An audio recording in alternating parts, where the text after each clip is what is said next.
Welcome to Triumph and Disaster, a show dedicated to manly creativity and culture. Brought to you by your host, Cameron McHarg.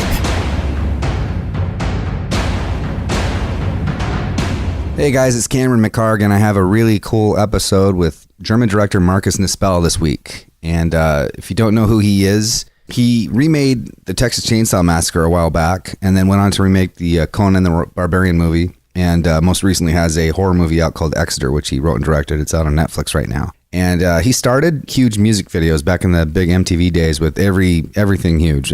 Billy Joel, Elton John, Janet Jackson, George Michael, Bush, no doubt, you know, Katie Lang, Tony Bennett, whatever, everybody. And then he did like well over 1,000 commercials. So he knows his stuff. And we have a really cool conversation. The thing that's a little bit different though this time is I did it on the phone. So it sounds a little different. I did it with an app that it worked out pretty well, actually, but it just sounds a little different. Probably won't do that again. It's just the only way that we could do this anytime soon, and I just wanted him on the show. So hope you guys enjoy. Here's Marcus Nispel on Triumph and Disaster. Triumph and Disaster was inspired by sort of a tribute to guys like Sam Peckinpah or Ernest Hemingway or, actors like Lee Marvin. Just kind of guys, creative artists. You know what I mean? And to be current Clint Eastwood. Yeah. And so, exactly. One of the few left, actually. One of the few? Yeah. And we'll talk about him, actually. I want to talk about him. But Good. So you're growing up, I was a huge, and still am, because I still think it holds up, man. A huge fan of the Conan movie, the John Milius Conan movie. Yes. And John Milius by himself. I've actually had conversations with guys just all about him. Yes. But, so you, and also, I'm a huge fucking fan of, movies from the 70s. Yeah. In general. Actors, too. Yeah. Guys like Warren Oates and, and just all those movies. And so you are perfect, because you fall into, you sort of qualify for both of these things in a lot of ways. I mean, you remade, Texas Chainsaw Massacre and Conan. Well, look, I grew up in the 70s, so for me those were all coming-of-age movies, and like a painless rite of passage in a sense. And I remember actually we were in the garden, hitting each other on the hands with bamboo sticks, playing Conan the Barbarian. The movie wasn't even out yet. We just saw trailers and pictures of Arnold, and I remember reading in Time magazine, it said, Milius's Conan, Star Wars by a sociopath. And I went like, man, one day I want somebody to say that about one of my movies. You ultimate compliment, huh? But those were different times. And actually, one of the reasons why I took this interview here with you, a podcast with you, is because I'm deeply worried about the American male and the sort of like apparent end of machoism. And with machoism, I mean, I'm not saying go out there and act like a barbarian, but I think there should be an innate interest to see something like that expressed in movies, in particular if you don't get to practice barbarianism in real life. Exactly, though. This is what I made. This whole thing is all about, kind of a longing to bring that back, or at least a celebration of it. People ask me why do R-rated movies or horror movies, and in a way, I feel like we spend so much time sitting in square rooms looking at square boxes. And wouldn't you want to somehow have at least a borrowed experience of what it's like to still get some dirt under your fingernails, Yeah, exactly. And I think stories of survival, if that is, fighting somebody with a chainsaw or, a sword and sandal type of a thing, or,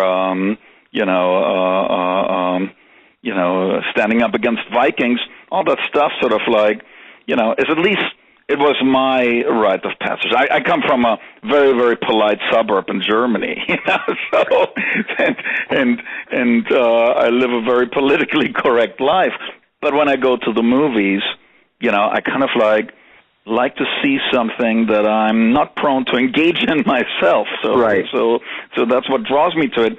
But I think that has changed. I think there's actually sort of like a very anti-macho or anti-manly generation coming up now, probably raised by the first generation of truly emancipated women, and there's sort of like a real identity thing going on. I try to understand why, this whole beard thing is happening there, with the hipsters all of a sudden. And did you notice, like, they think it's very funny to put a mustache on a coffee mug or on the front of a car?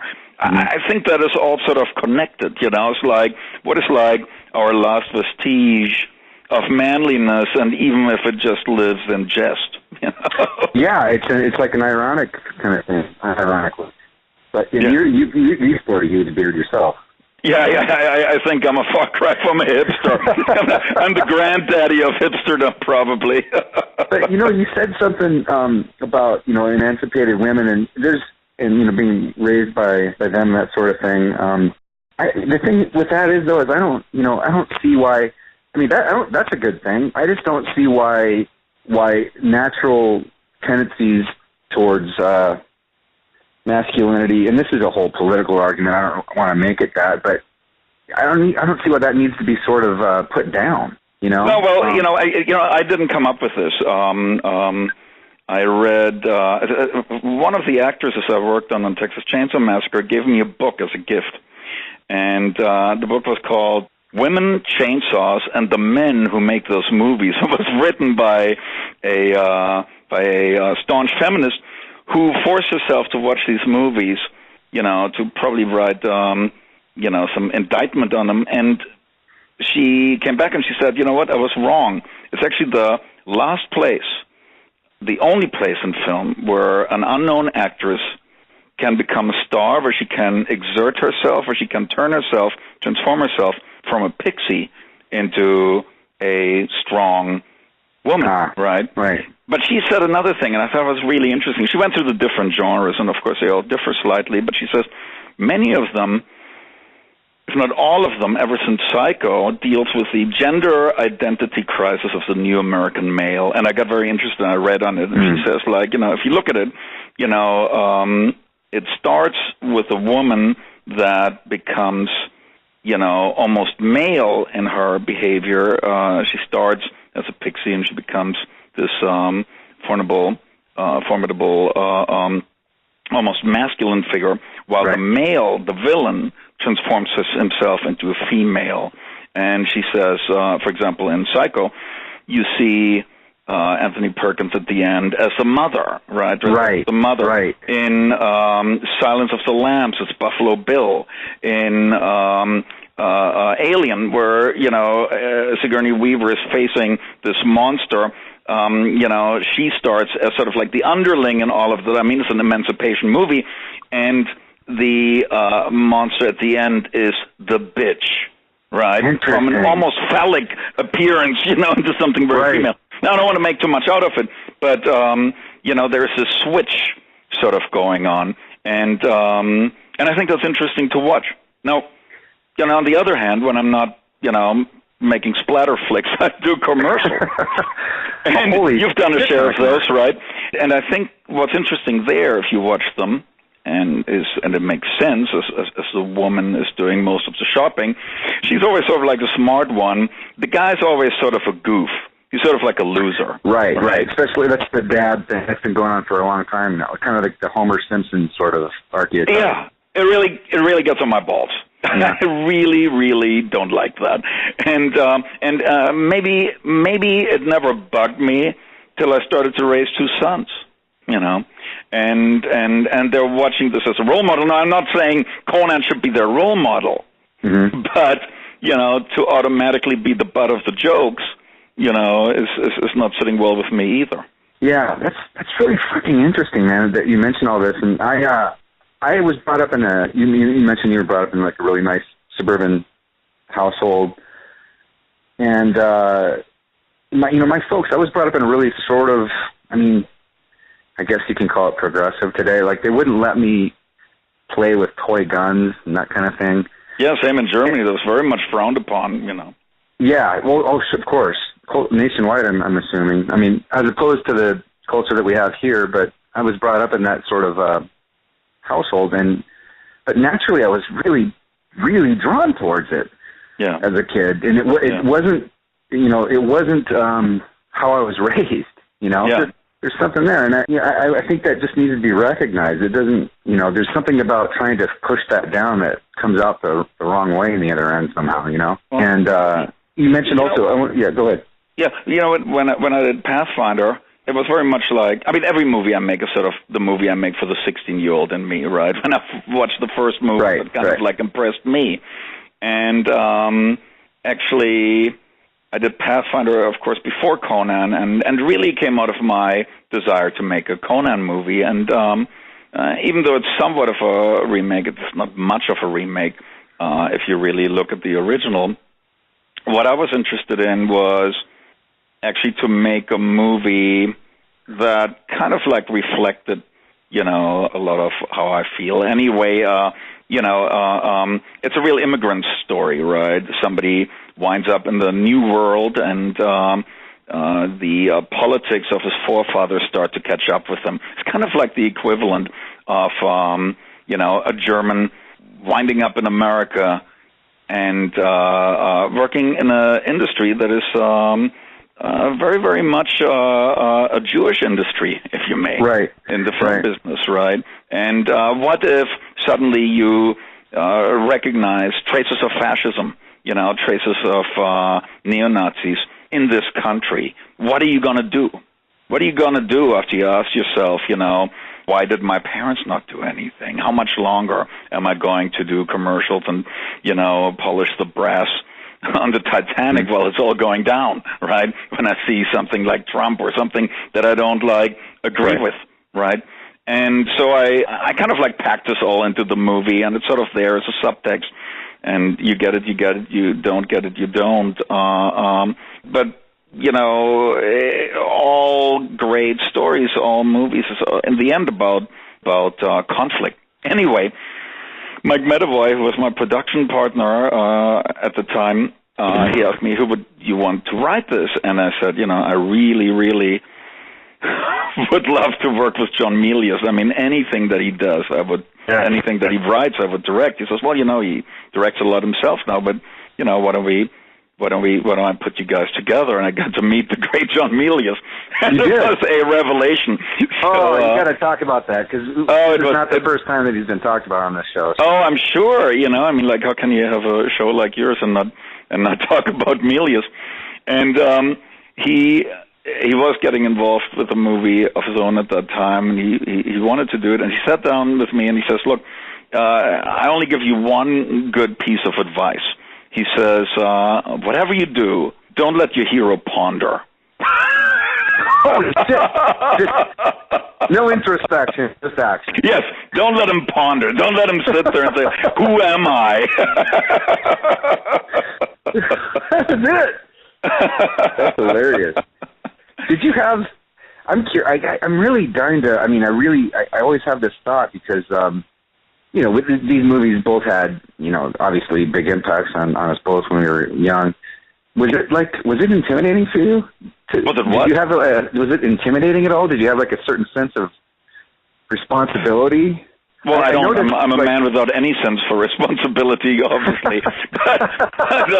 but intimidating, I wouldn't say that. It was liberating, look, I watched it in an American movie theater, and I watched it with family friends, where we were staying over the summer.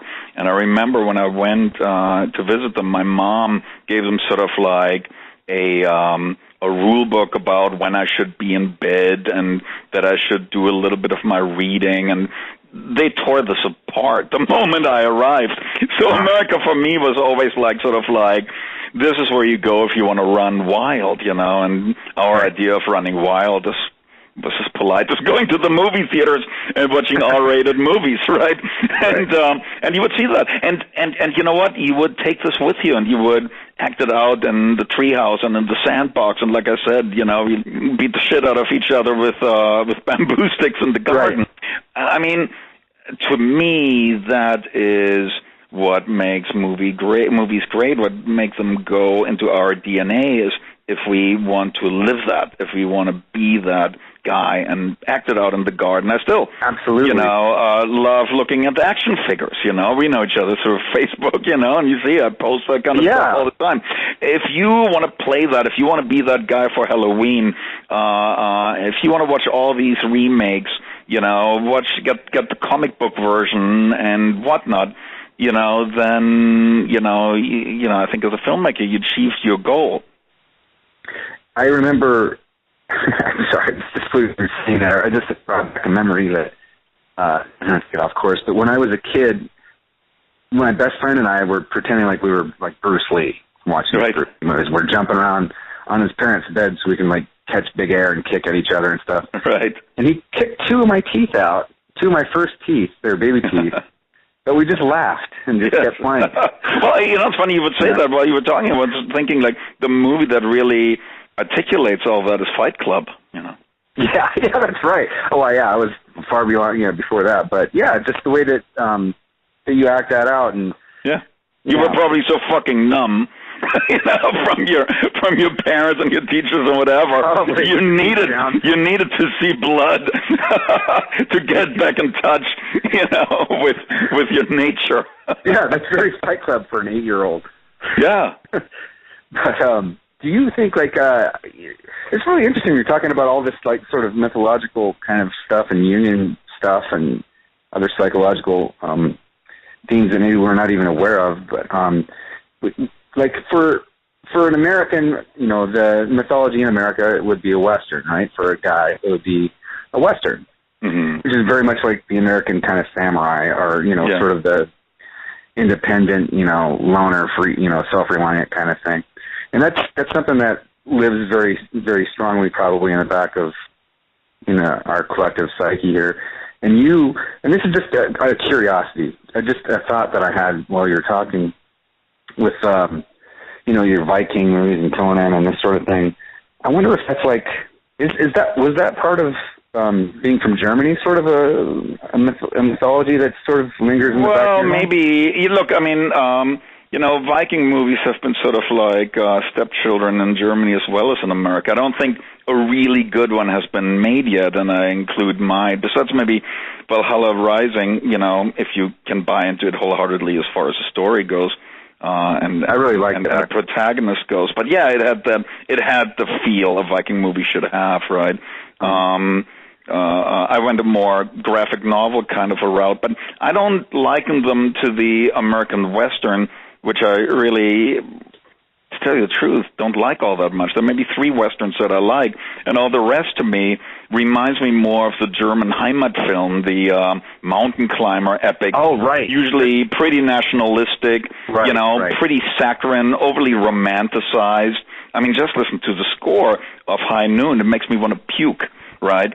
So American Westerns and High Noon for me is no holy cow. I hate that shit. Now, there are few exceptions. Unforgiven is one of my favorite movies, though. But also, it's almost like the sanitization of the rough guy that I want to see. It's sanitized. It's like it's almost a revisiting in many ways.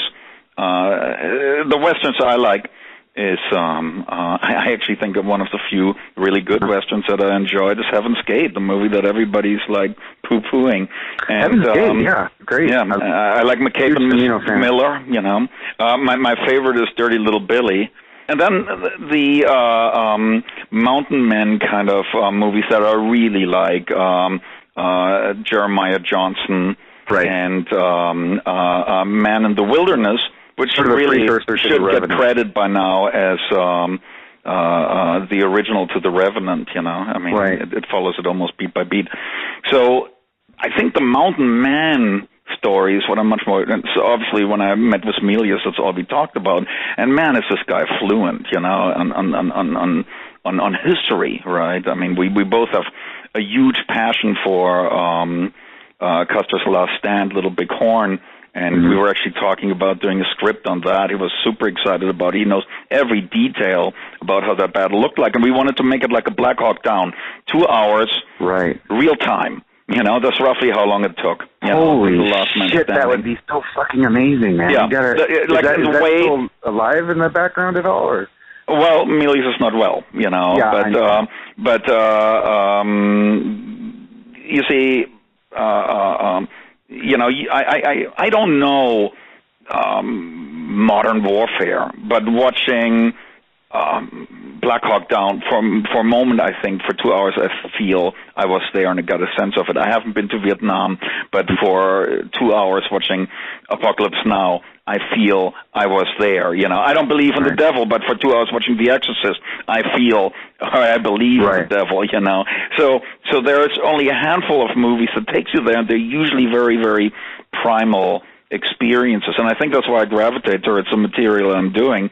They asked Friedkin why he thought that The Exorcist was so successful, and if you think about it, you know, it was not really catering to common horror movie fans' expectations. And he said it is really an interesting time that we're living in, because with one foot we're in white science, but with the other foot we're still deeply in black black magic. And I thought that was really interesting, right? Because right now, with one foot, we're in Clint Eastwood movies, and with the other foot, we are in what he would call the pussification of America. Right. And I think Hollywood has a real trauma with that. For example, here's Bruckheimer, who does all these wonderful movies that we so much enjoyed. Maybe the only good stuff, you know, that came out of the 80s, really good stuff, was the action movie of the 80s, right, and the machoism of it all. You know, he and Disney go out and they do Pirates of the Caribbean, and everybody goes like, oh my God, Johnny Depp with eyeliner, we're all doomed, you know, look, he's doing all this effeminate stuff, what are we going to do? And then it does really, really well, and see what happened to Bruckheimer movies ever since. Suddenly, Jake Gyllenhaal is playing the Thief of Persia.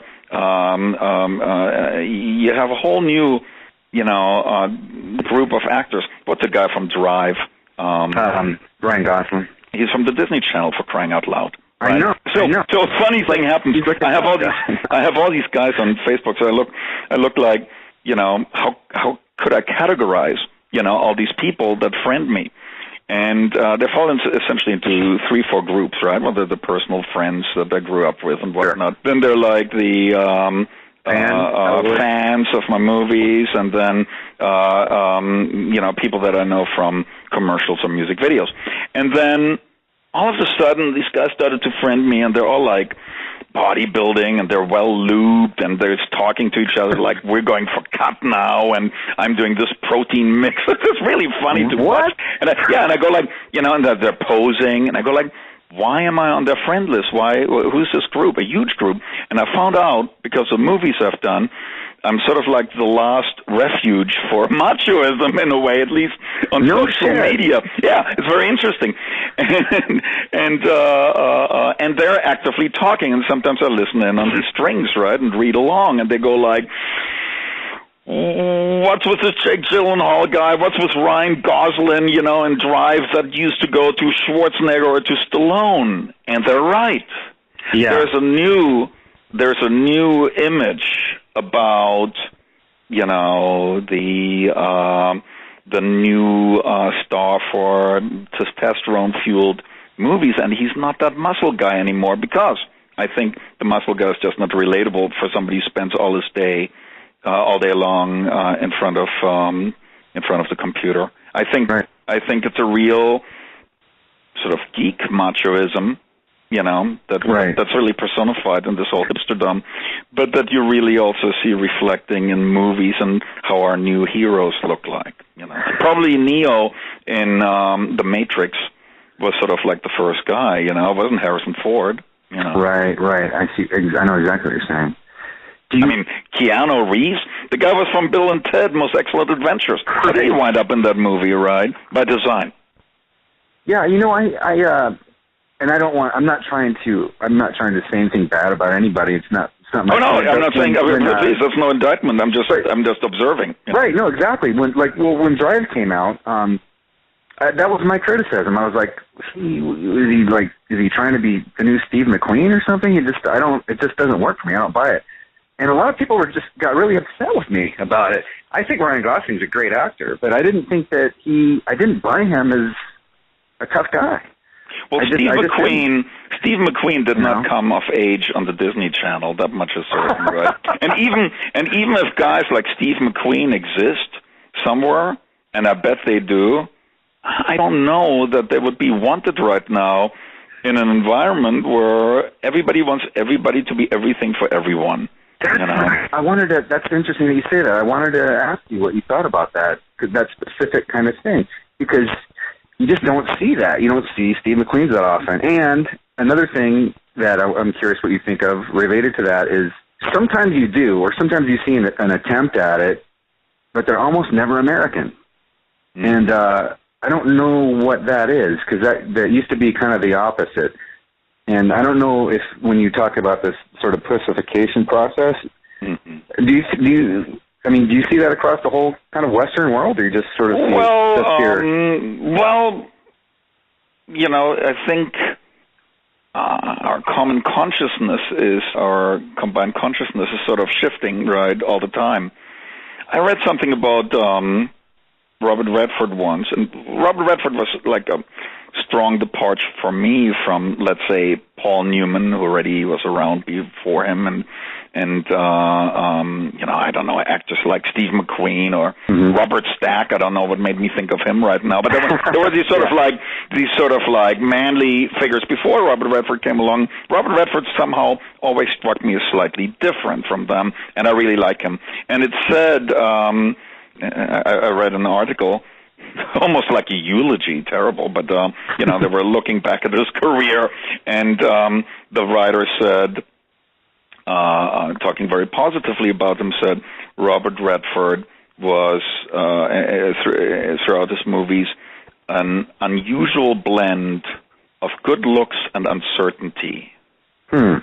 And I thought it was really interesting, even though he's not the ponderous kind, right. as Milius would say. He was not the guy. He was not the guy who would jump into action, heads on. He would like, I'm not so sure, Right. I'm not so sure if he should do this, and as such, probably was more of a personification of the 60s generation, right. 70s generation, sort of the counterculture generation that really embraced him. And Jeremiah Johnson, they could relate to that. It was almost like a commune kind of mindset that makes him want to go away from the city and not engage right. in the war, So I think in a very similar way, we have something like that probably satisfies one half of this country, and I can tell you exactly which half it is, if you just watch mm-hmm. politics right now, right? Right. And you see, and God knows I'm a bleeding heart liberal, but when I look at movies, the one thing I want to do is make a movie with a quote-unquote red state hero, because they don't exist anymore. They're all Matt Damons and Ben Afflecks, They come from Boston or California, or mostly from Canada or Australia, because Hollywood doesn't groom their own actors anymore. They want to buy them ready-made and baked, right? And I want to see one of those guys come from, I was just talking to my wife the other day. I went like, I watched an old Johnny Carson show rerun, and I go like, where's fucking Burt Reynolds right now? Right. Or he's from Florida, but he was a unusual blend, of wit, good looks, smart, Southern hero, Right. Today, they're only the cartoon characters with the mullet, that are right. that are thought of when you think of that kind of a character. But there are other people in those states, and in the past, in the 70s, they were in my favorite movies. Yeah, there was a big movement of that sort of thing in the 70s. Yeah, and there's a big movement politically happening right now, but I don't see it expressed. I don't see it. I don't think it impresses movies. You know. You said something interesting about that just a minute ago that I totally agree with. As far as like, I'm pretty far from a right-wing guy. I'm not that at all. But here I am attracted to movies like Red Dawn as a kid, or Conan, or John Milius movies, or these other things that you're mentioning. And I don't necessarily think it's politically 100% related. I think it's more related to just the idea of and philosophy of sort of independence and self-reliance and not putting up with any shit, that kind of thing. But it doesn't. I don't think it's fair to say that you tell a story that expresses something like that, or that you're attracted to that, and then be labeled as some sort of a fascist or something.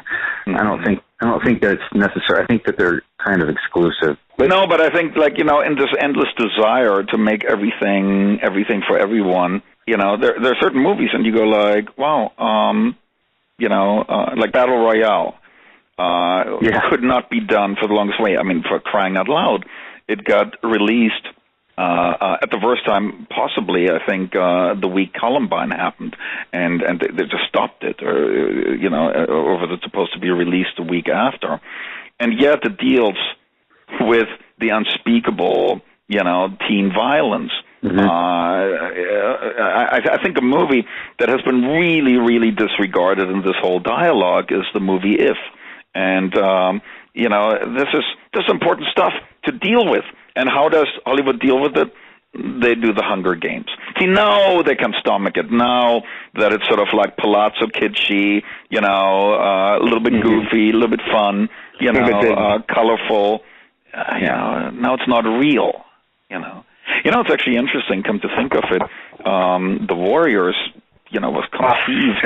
It was conceived as a science fiction of sorts, and I didn't read it this way. I mean, I grew up in a German suburb, and I thought that's how New York looked like. Baseball furies all over the place. Right. I had no idea. I thought it was a reality, and it's probably more real than most gang-style movies right now.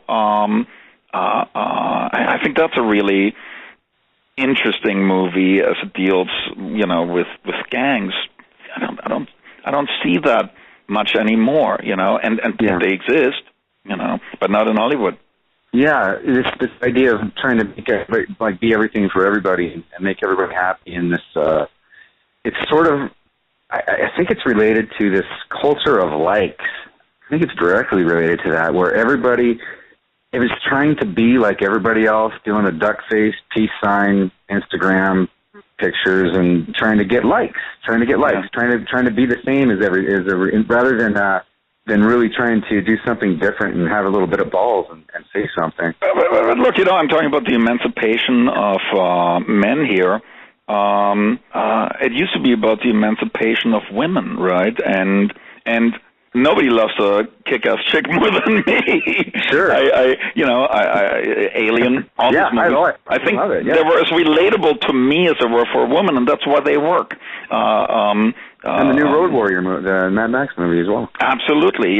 Same thing. Almost old-fashioned in that regard, because again, Steel, very much like Alien, deals actually, with the and interestingly enough that you should bring this up. When I was thinking what would be a great vehicle for me, what is the first Hollywood movie that I want to make, and I wanted to do something original. I didn't want to make a remake. I didn't want to make a horror movie, and I came across the comic strip Tank Girl. And I went like, man, I want to make that movie. And what I envisioned was like a real tough chick, unapologetic, mercilessly R-rated, with a baseball bat and nails through it.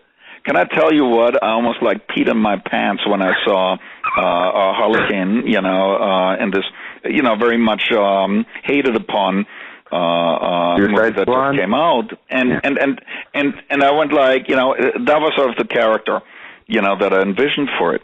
Funny enough, what I found out later, much later, is that George Miller wanted to make a female Mad Max already like a decade or two ago, and when they saw Tank Girl, they went like, well, I guess this was done now. You can't do that anymore now. So in a way, at least in my interpretation and in my perception, he kind of fulfilled himself that desire in the last Mad Max, because whoever went in there to see Hardy be Mad Max must have been extremely disappointed, because the guy was a hood ornament at best, for half of the movie. And from that moment on, it was her. So it was actually like sort of a transitional kind of a thing. If he ever makes a follow-up, I guarantee you it's about her, not about him entirely. Interesting. Well, are you looking into, are you still actively kind of looking into this idea that you just brought up? I'm the one thing that I wanted to be more than a director was to retire early, and I think I reached that point. I look at some of my favorite filmmakers that should be working that are not working. One of them is Peter Weir. He said not too long ago, nobody's interested in the kind of movies he wants to make anymore, and sort of like took his head. And you go like, it's an uphill battle. To make that kind of a movie right now that is not, at least, not compromised. And and not only by the studios, but probably also hated upon by a whole new generation that goes like, this is really not for us. Now, there are other stories to tell, and, if one comes along, that's fine. But this is something in particular, these coming-of-age movies, as I understand them, that in particular interested me, where I felt, and again, it's tough to do them with compromise, Absolutely. Figures in. That's movies. And you know what, though? And you brought up this generation of, like, offense, of everybody being offended, just like the back of their hand on their forehead, and they're going to faint over, But fuck them. There's going to be an audience. Even within that generation. And if you're talking about hanging it up, man, I hope that you get one more out there that just says everything that you fucking want to do. And it may be surprising. I really believe that when things are made uncompromisingly, whenever that does happen, the audience obviously is smaller, but they're intense. Well, it's interesting. I just read articles on what's this Harlequin movie? What's she's in? What's it called? Which one again? With Harlequin in it. Suicide Squad. Suicide Squad. I'm sorry, it was on my tongue. I read all these articles that were comparing They were saying the reason why it got so much hate, and again, I haven't seen this movie yet, is that there's apparently like a war between the Marvel and the DC universe. Right. One is decisively darker and anarchic, while the other one is more valent.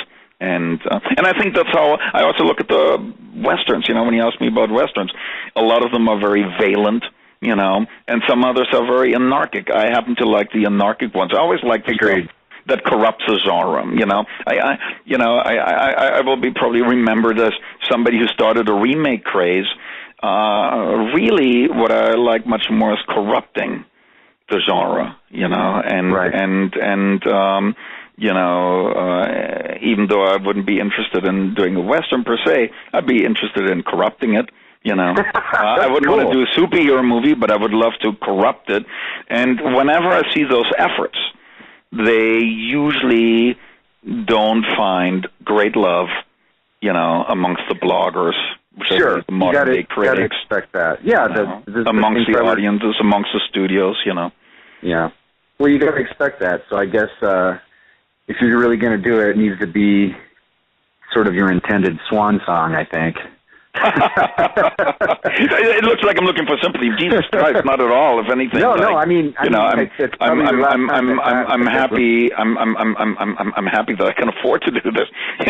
This industry has been tremendously great to me, but but it's changing. I'm just getting too old to try to push the envelope. It's hard enough to do them, but to push it to where you want it to be. I mean, Conan was a real disheartening experience for me because I had very specific ideas, if I wanted to do it, but and which I actually felt was actually very true to the character. But when you make a movie, you have to make it. You have to essentially sculpt something of a block that is the amalgamation of all the rights holders, the fans. Anybody ever read the comic book or played the video game or watched the Milius movie? You have to find it in that block, and then chisel out your movie. It's not like you go in there like an auteur. Right. And a lot of people chip away at it. It's not just you, right? Yeah, that's right. And so to make them is a much more political process, And I think that's, with the whole animal bites its own tail, with the dog bites its own tail, because it is that political process that we have to fit in to exist right now that changes, our perception of the role model that we can identify with. It has to be a political animal, too. It's not just like, the guy who says, fuck it all, let's do some damage. Sure. No, that's sure enough. You like Peckinpah, huh? What's your favorite Peckinpah movie? That's a tough one. Well, you like Westerns, probably The Dirty Dozen, right? Or The Wild Bunch, you mean? Well, I'm sorry what I mean, The Wild Bunch. The Wild Bunch, I think, I'm not sure if that's it. I mean, it's, I probably would have to go with that ultimately. I think you never guess my favorite. You will never guess my favorite Peckinpah movie. I'm going to go with Osterman Weekend. No, that would be the most. If you believe it or not, it's Convoy. Oh, cool! I didn't do that with Christopher. Yeah, I have a big thing for Ali McGraw. I should have guessed that when we were talking about all those badass '70s trucker, country, whatever Southern guy movies. Kurt Reynolds. But no, I'm talking half in jest. But I liked it a lot. To me, that's a good Western. Yeah, well, I guess you could probably argue that a lot of his shit. I mean, maybe Straw Dogs actually might be my favorite. Now that you bring everything up. Well, it's Easy Rider on a truck, right? Easy Rider in the same way that Vanishing Point, another favorite of mine, is Easy Rider and a muscle car. Love it. But love it. Like everything we're talking about is not new. Think about the guys that did John Wayne westerns when the counterculture, started to kick in, right? And from one day to the other, were scratching their heads about what's going on here. What do they want? And actually, because of that, I mean, a lot of these filmmakers that essentially try to make statements, like Borman in Deliverance, which is a statement on the Vietnam War, and Straw Dogs, which is one of my all-time favorite movies. Yeah. They very much deal with that in a very macho way. It's like, you want to hear my statement about the Vietnam War? I give it to you. It's Straw Dogs, right? And it's very interesting. Who's a villain in Straw Dogs? You mean the bad English guy? Who's a villain? Are you talking about? Well, every movie has a villain, right? Well, interestingly enough, it's Dustin Hoffman. At the end, that becomes clear when he's in the car. Well, it's throughout, because Dustin Hoffman stands for the bleeding heart liberal that gets involved with a conflict that is not his. He's all American with a Marilyn Monroe blue. A blonde wife with this cool car, coming there and knowing everything better and fucking everything up even worse. He's a problem, not the locals, right? That's an early statement on government building, if it's Vietnam or now what we're facing in the Middle East. The American problem. The American liberal. Interesting, right? That was his statement, to deal with this generation and the Vietnam War. And very much in the same way, Deliverance has a bunch of characters that are probably city guys that go on this kayak tour, and shit happens, and it goes bang, and, they take revenge. But you know what? The bang, if you look at this, if you really look carefully at it, it's not clear if there was somebody shooting. That could have been one of those kayaks hitting a rock. Right. That's actually one of my favorite movies of all time. Yeah. So it deals with an escalation, and it puts like a common guy in there, and in that escalation, they go through this rite of passage. Right, and the common guy was arguably a pussy. I mean, you're talking about John Voight's character. I mean, probably he was very soft. The city guy was very soft and very weak, and he had to find this primal truth within him that came out, and it was violence. So I think that's where movies are interesting, because they throw us into a situation that we are not likely, or hopefully not likely, to experience ourselves, and to ask ourselves the question, how are we going to deal with this? I don't know why I'm thinking of this, but it's a really odd thing.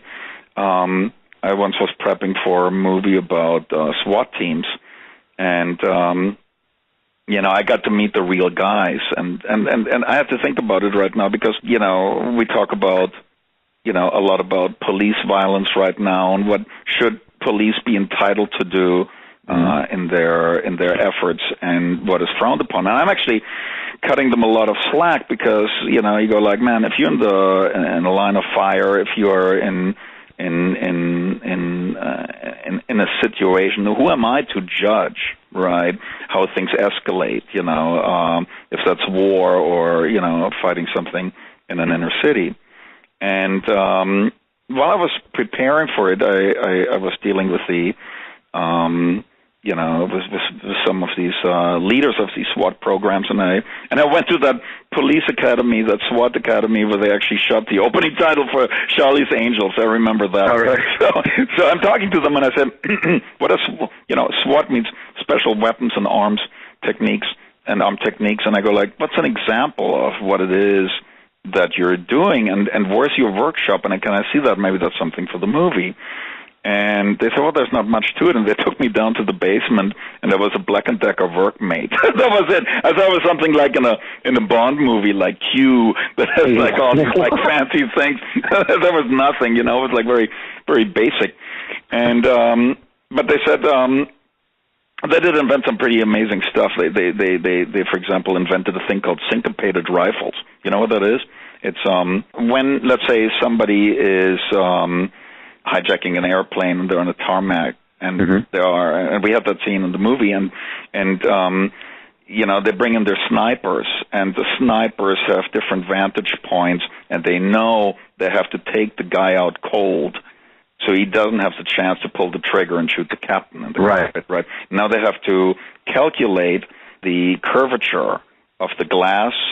And, there's so many ways of how the bullet doesn't hit where it needs to hit, which is a little triangle between the vermilion line, which is from your nostril down to the edge of your mouth and back up on the cheekbone. It's a little triangle on your cheek that you have to hit in order to make sure the guy cannot respond.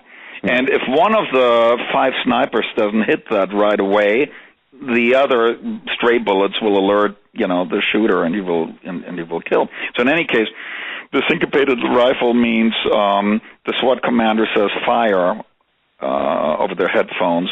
The first guy pulls, the second guy, and everybody's a little bit off.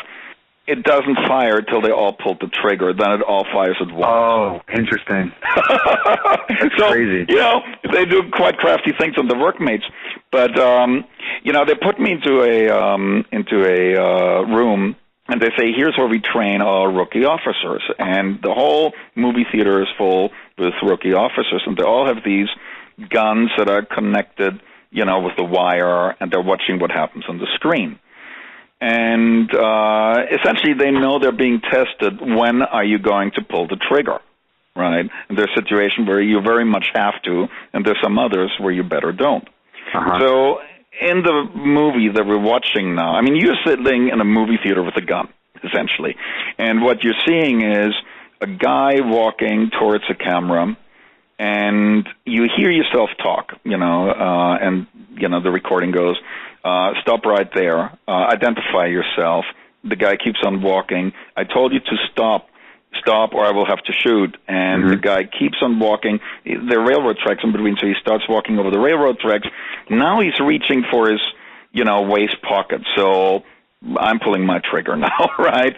Then he pulls out of his waist pocket. He's almost in front of you, and it's his wallet, and he opens it, and there's an identification card and says, "I'm deaf and mute. I can't understand you." And I went like, wow, every time that we talk about cop violence, and there's a whole bunch of stuff that is clearly executions, but, I always thought about these gray zones, and I think movies sort of like lay that out. I think people are less and less interested in gray zones. They're interested in black and white, right and wrong, right? They want that kind of clarity. But, real life doesn't have that kind of clarity. And I think the movies we like from the 70s, they dealt with those gray zones. Oh, completely. Yeah. And I'm still attracted to that. Well, shit, we are actually getting near and near here, so I think we should wrap it up for now. But, dude, I fucking loved this conversation. That was fun. And it was so fun. And I really fucking hope that you do one of these things that you were talking about doing. And would you be down to maybe do another one sometime in the future? Yeah, I have to find out something smart to say. But there's something that has been on my mind. I've been watching this, and sometimes you look at the stuff you're doing and that you're interested in, and you say, well, you know what? Times are changing. Am I going to modify it, or am I going to stick with it? And I think Milius wrestled with that a great deal in his career. Now, he's an historian. He found many other things that he got interested in. I'm sure I will find that too. He did Rome and, right. These other incarnation after, he felt that he fell into disgrace with Red Dawn. But I think, and these conversations help to say, like, why am I doing what I'm doing? Where am I going with this? And who's watching? I think every filmmaker needs to do that. So thanks. Save me the shrink. No, I'm glad you said that, man. I'm glad you said that. And that's fucking great, man. Thank you so much for coming on this. My pleasure. Have fun. And we'll be in touch again soon. Thanks. So long. Okay, bye. So that was Marcus Nispel, you guys. Hope you guys enjoyed that. Everything that we talked about, or most everything, I try to, like I normally do, I try to put up references on the blog at triumphanddisasterblog.com. So if we talked about movies that you haven't seen and wanted to check out, I usually post like a trailer or something like that, and you can check it out from there. And a bunch of links. I really love this talk. I really, really loved it, and I hope that maybe we can do another part 2 at some point. And keep in touch with me, you guys. If you want to let me know what your thoughts are on that or anything else, you can email me at triumphanddisasterblog@gmail.com. triumphanddisasterblog@gmail.com. You can do that. And I'm also everywhere. There's a Triumph and Disaster blog. There's an Instagram. There's a Twitter. There's a Facebook page. It's everything. It's all over the place. So follow me and make sure to subscribe on iTunes so you don't miss anything. And like I say, usually at the end of every show, if you could just leave a rating and review on iTunes, it really helps us out. It really helps Apple to promote the show. And if you like it and you want to keep it going, there is a PayPal button on the blog. Feel free to use it. Really appreciate it, you guys. We'll see you next week. Triumph and Disaster. Bye.